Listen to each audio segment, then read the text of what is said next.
Hello everyone बच्चों, good morning good morning good morning to all of you. हाँ जी बच्चे, आज आपका एग्जाम है, कोई बात नहीं, घबराने की कोई ज़रूरत नहीं है।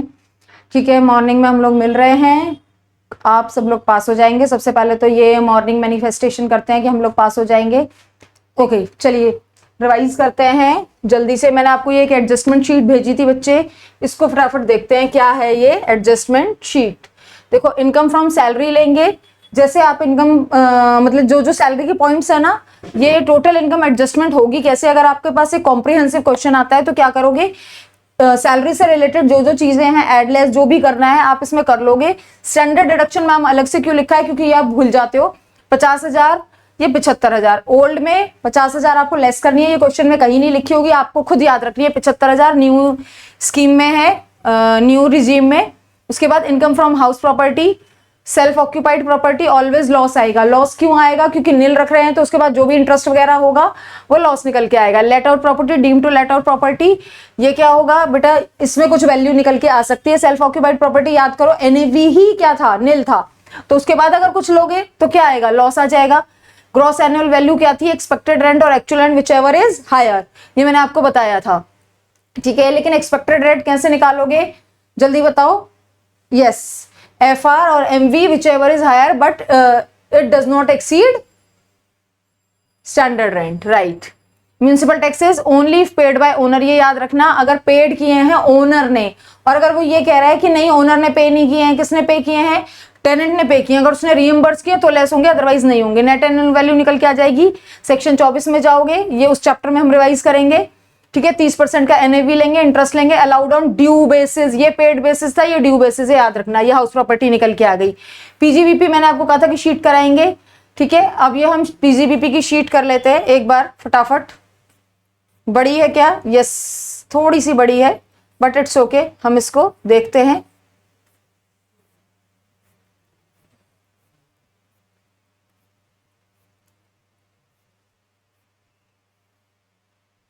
ओके, पीजीवीपी इनकम प्रॉफिट सबसे पहले ले लोगे, जो आपको क्वेश्चन में दिया हुआ होगा ना, या तो वो लिख करके देगा प्रॉफिट एज पर बुक्स, या फिर net profit as per P&L। Add करोगे, लिखोगे deduction not allowed, deduction allowed नहीं है।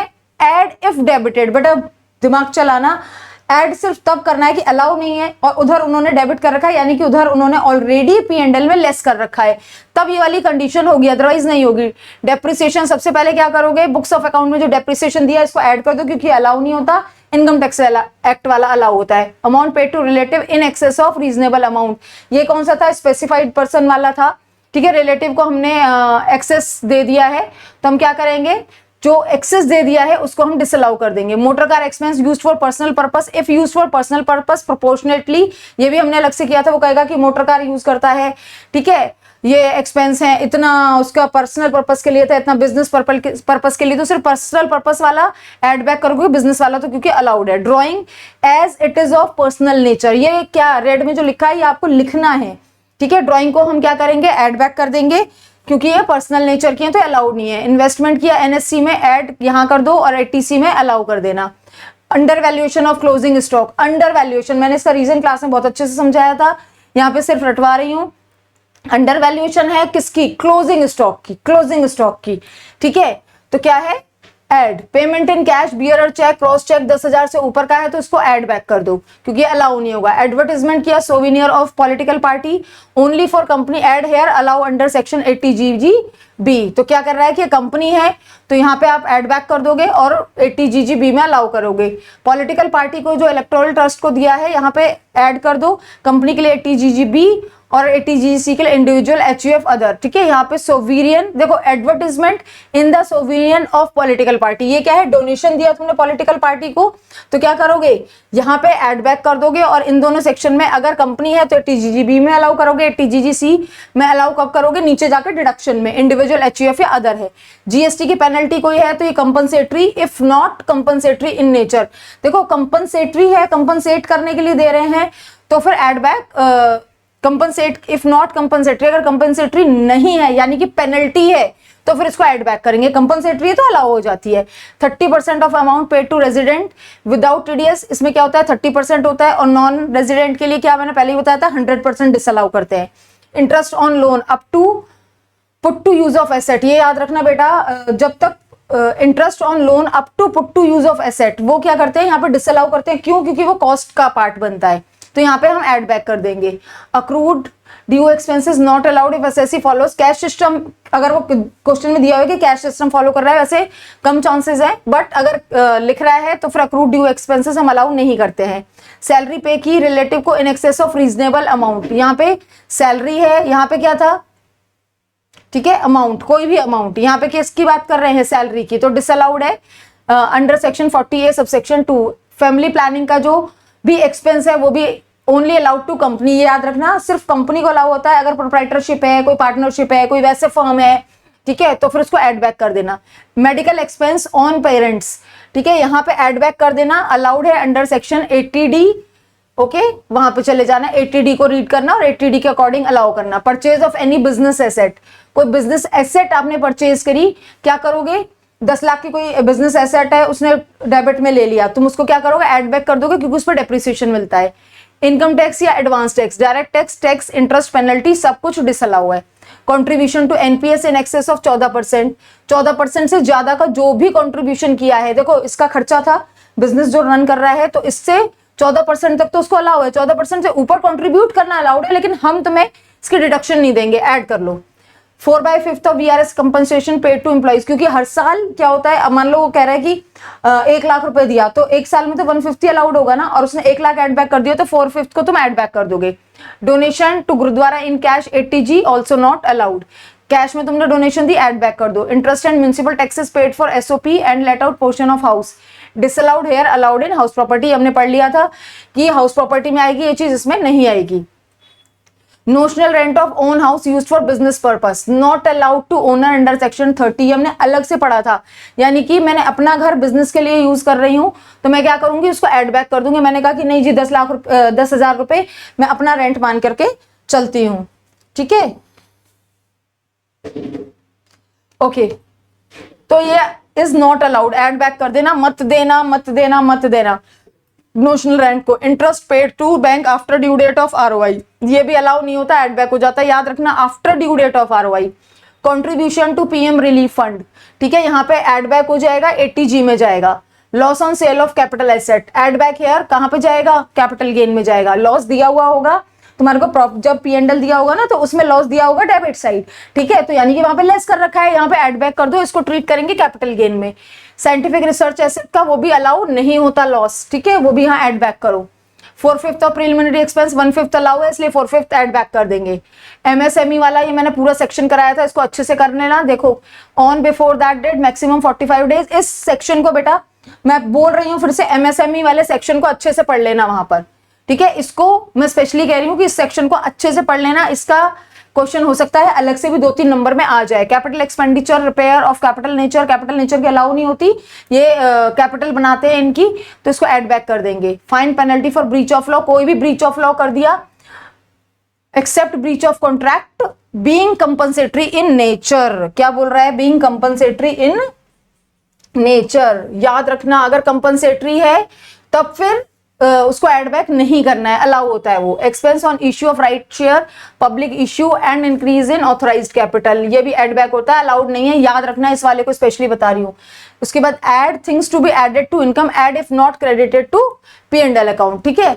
उसके बाद क्या रहा है, things to be added to income, income बढ़ा रहे हैं, ये भी इनकम बढ़ा रहे हैं। Add if not credited to P&L, अगर P&L के क्रेडिट में ये चीजें नहीं ली हैं तो, ठीक है। Bad debt recovery in excess of unallowed portion, ठीक है, ये वाला क्वेश्चन, ये वाला पूरा पॉइंट मैंने डिटेल में कराया था, ठीक है, इसको एक बार अच्छे से देख लेना।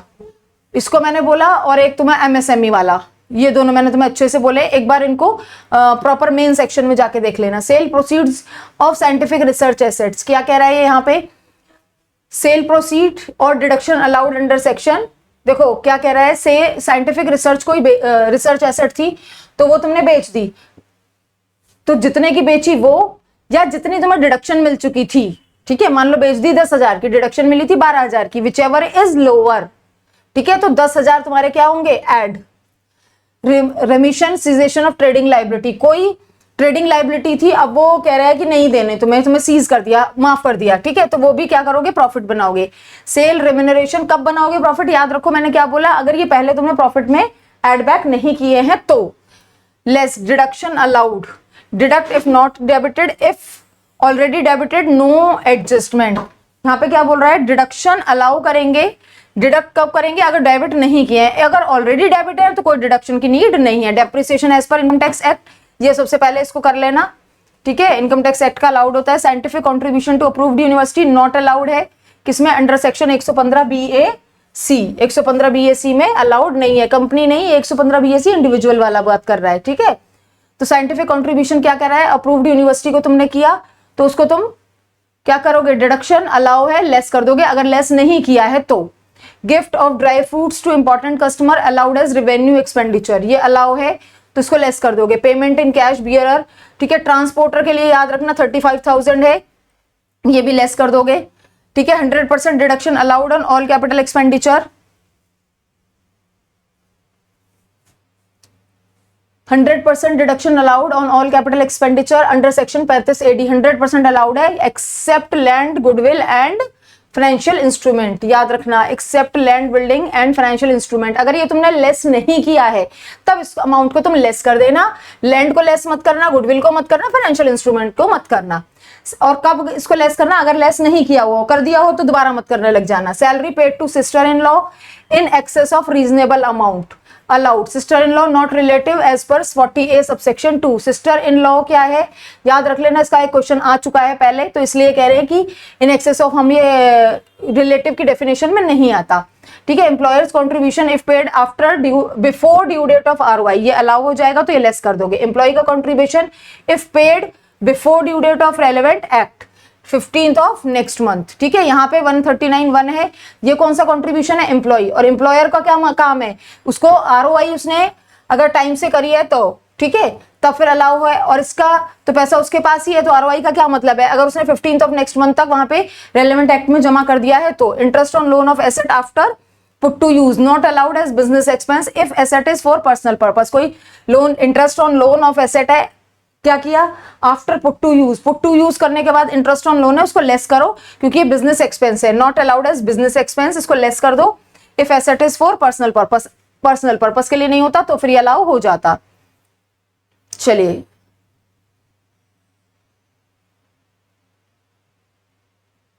Cell of furniture to brother at price less than FMV, किसी को बेच दिया तुमने अपने भाई को, ठीक है। क्या कह रहा है, not applicable on sale transaction, पर ये नहीं था तो यहाँ पे कोई भी एडजस्टमेंट की नीड नहीं है, no adjustment required. Sale of furniture को तुम लेस कर दोगे, क्यों लेस कर दोगे, प्रॉफिट में से कम कर दोगे। क्यों कर दोगे, क्योंकि उन्होंने पैसा जो ऐड किया हुआ होगा। Interest and municipal taxes paid for business portion of house if paid before due date of ROI, ठीक है। Allow additional depreciation, additional depreciation दोगे if assessee is engaged in manufacturing generation of electricity not allowed under section 115 BAC।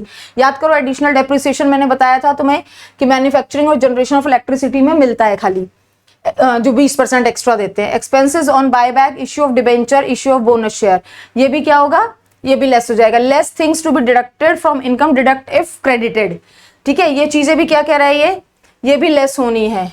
Deduct if credited, अगर credit की हुई है तो deduct होंगी, otherwise नहीं होंगी, ठीक है। चलो आ जाओ, under valuation of opening stock, income from UTI यहाँ नहीं आएगा, देखो डिडक्ट फ्रॉम हेयर, यहाँ से हटा करके इनकम फ्रॉम अदर सोर्स में ले जाओगे।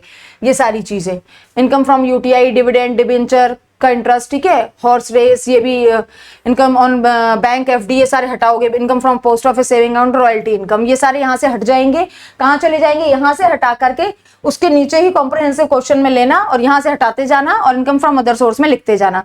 Income tax refund and interest on refund, ये मैंने अलग से बताया था, ये भी इनकम फ्रॉम अदर सोर्स में जाता है।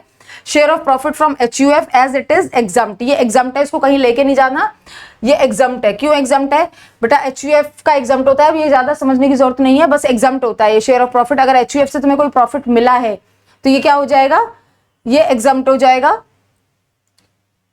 Share of profit from partnership firm, okay, इसमें क्या करना है आपको, as it is exempt.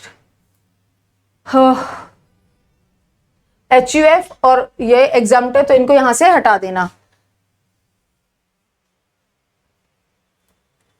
GST, tax, interest, तो अलाउड है। यहाँ पे अलग से क्यों है बेटा, क्योंकि मैंने पहले इनकम टैक्स का बताया था, यहाँ पे टैक्स और इंटरेस्ट अलाउड है, पेनल्टी डिसअलाउड है। कंपनसेटरी है तो अलाउड है, कंपनसेटरी मतलब कंपनसेट कर रहे हैं ये, इसलिए आपको पेनल्टी लगी है, ठीक है। और अगर नॉट कंपनसेटरी यानी कि ब्रीच ऑफ लॉ के लिए लग रही है, पेनल्टी के वे में लग रही है, ब्रीच किया है तुमने कुछ, तो वो डिसअलाउड है। Profit on sale of capital asset deduct from here, treat in capital gain. Income from okay, क्या कह रहा है, कैपिटल एसेट का कोई प्रॉफिट है तो यहां से तो हटा देंगे हम, कैपिटल गेन में उसको लेकर के जाएंगे। उसके बाद कह रहा है इनकम फ्रॉम कैपिटल गेन निकालेंगे, जो भी दिया हुआ होगा क्वेश्चन में, कॉम्प्रिहेंसिव क्वेश्चन है ये। इनकम फ्रॉम अदर सोर्स लेंगे, ग्रॉस टोटल इनकम निकल करके आ जाएगी। इसमें से मैं क्या करूंगी, इसमें से मैं चैप्टर 6A की डिडक्शन लेस कर दूंगी, मेरी टोटल इनकम निकल के आ जाएगी। उसके बाद मैं क्या करूंगी, इसमें टैक्स पेबल निकाल लूंगी। अगर 115 BAC है तो इसमें छोटी मोटी बातें मैं आपको बता रही हूँ, ये देख लो। If assessee opted 115 BAC, it is a concessional tax regime, okay. So some deductions are not allowed under it, कुछ सेक्शन कुछ इसमें ये अलाउड नहीं है। Additional depreciation, section 35 contribution to other in house research, revenue capital 35 AD, section 10 AA, ठीक है। ये सारा क्या है, some deduction are not allowed under it, ये नहीं है। अंडर वैल्यूएशन और ओवर वैल्यूएशन का ये यहाँ पे आपको समझाया हुआ है, जो मैंने आपको पहले ऊपर करवा दिया और क्लास में भी समझा दिया था। चलिए ठीक है, ये आपकी शीट बेटा कंप्लीट हो गई।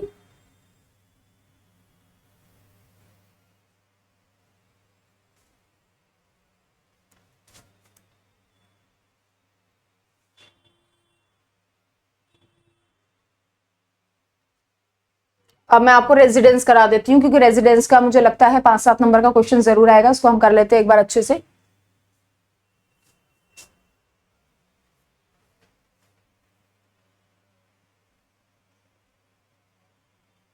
चलो फटाफट देखो, मैं आपको 200-400 इंपॉर्टेंट टॉपिक, ये नहीं इंपॉर्टेंट ही करा रही हूँ, काउंटिंग नहीं है, लेकिन जो करा रही हूँ वो आप करते जाना बस, ठीक है। सबसे पहले क्या निकालोगे, रेजिडेंट है या नॉन रेजिडेंट, कैसे निकालोगे। इंडिविजुअल है तब क्या करना है आपको, इंडिविजुअल है तो 2 बेसिक कंडीशन है इसकी, ठीक है। 2 बेसिक कंडीशन है, 182 दिन या 60 + 365 डेज। 2 एडिशनल कंडीशन है, 2 previous year out of 10 previous year, and यहाँ पे और है, इनमें से दोनों में से कोई एक कंडीशन हो, 730 days out of 7 previous year, ठीक है। Firm AOP BOI AJP control and management देखेंगे, थोड़ा भी इंडिया में है तो रेजिडेंट, पूरा इंडिया के बाहर है तो नॉन रेजिडेंट। 0.0001% आ गया तो रेजिडेंट मान लेंगे फर्म AOP BOI को। क्यों, क्योंकि हम चाहते हैं कि टैक्स आ जाए। कंपनी या तो रेजिडेंट होगी, फॉरेन कंपनी होगी, तो हम उसका पोएम चेक करेंगे। क्या चेक करेंगे, ओके बच्चे 5 मिनट का ब्रेक चाहिए मुझे, मैं अभी बात करती हूँ आपसे, ओके।